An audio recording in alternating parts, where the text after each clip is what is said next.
Recently, a tragic incident occurred in Siako-gu, Seoul, where a young elementary school teacher in her 20s took her own life. Following this heartbreaking event, some educators have raised concerns about the impact of the Student Human Rights Ordinance, suggesting that it has made teachers vulnerable. They propose that the focus should shift towards strengthening teachers' rights rather than solely emphasizing student rights.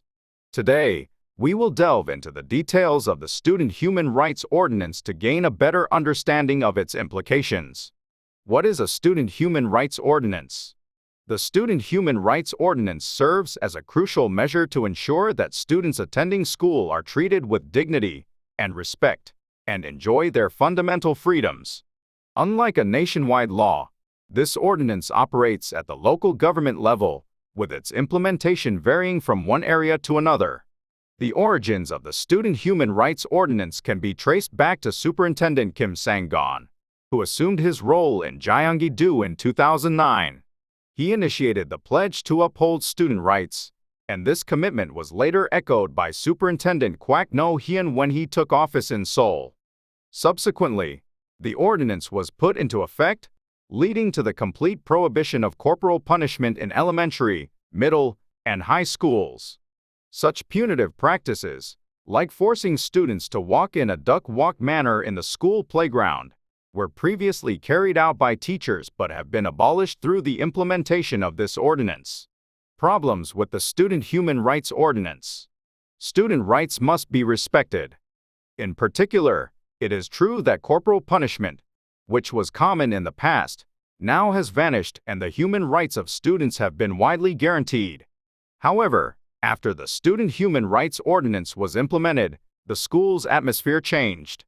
The reward-penalty points system, reward and penalty points are given based on the action of the students. If the student has too many penalty points, the student has to clean the school. That was introduced to replace corporal punishment was also banned in most areas for human rights violation reasons. In fact, in the research conducted by the Federation of Korean Teachers Association, 83.1% of the teachers stated that Student Human Rights Ordinance had an impact in the decline of the teaching authority. Future of Student Human Rights Ordinance. Recently, due to the increase in incidents related to the fall of teachers' authority continuously occurring, the government announced its intention of revising the Student Human Rights Ordinance.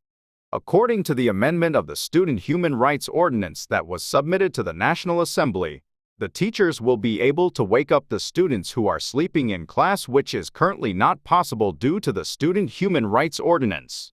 Also, the amended law will allow the teacher to record the violence of teaching rights in the student records.